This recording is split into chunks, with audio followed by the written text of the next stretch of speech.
중국 축구는 고스트. 안녕하세요, 고스트입니다. 월드컵 3차 예선을 위한 혹한기 훈련이 진행되는 가운데 뉴페이스 기아 선수인 허용용, 델가도, 오스카 마리토, 세르지뉴가 소집 명단에 포함됐다고 하네요. 이렇게 되면 이전에 자주 보이던 귀화 선수들은 완전히 나가리가 된 모양이네요. 이번 시간에는 대실패로 끝나버린 귀화 1기 멤버들에 대해 알아보도록 하겠습니다.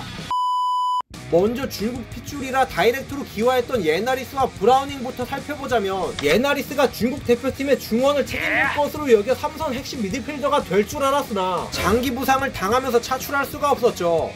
그리고 드디어 2년 만에 부상에서 돌아와 복귀전을 뛰었는데요. 까볼까? 그치만 기대와는 다르게 별다른 활약이 없었고 1년 전부터는 아예 중국 국대에 호출도 없어 중국 대표팀과는 아주 멀어진 듯합니다.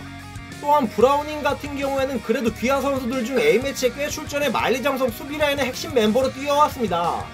근데 가지고 있는 피지컬에 비해 딱히 특출난 면이 없었고, 결국 중국이 엄청나게 주목하고 있는 차세대 센터백 듀오 장성룬과 주첸지에게 밀려난 듯하네요.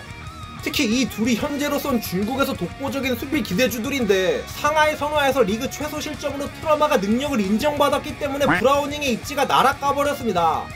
그나마 소속팀에서는 주전으로 뛰고 있네요.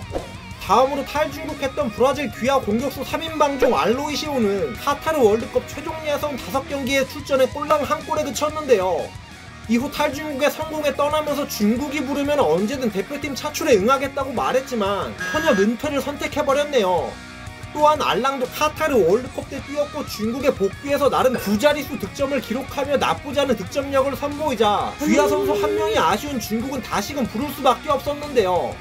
하지만 부상과 함께 들쭉날쭉한 출전 시간으로 딱히 활약은 없었네요. 그리고 귀화 선수 하면 빼놓을 수 없는 엘케송 같은 경우에 우레이 마냥 중국 리그에서는 잘했지만 중국 국대만 가면 침묵해 욕을 무진장 얻어먹었는데요.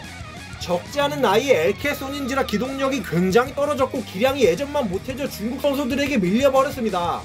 서정원 감독의 청두룽청에서도 전력의 자원으로 분류돼 경기를 거의 못 뛰었고 계약 만료로 팀을 떠나고 말았네요.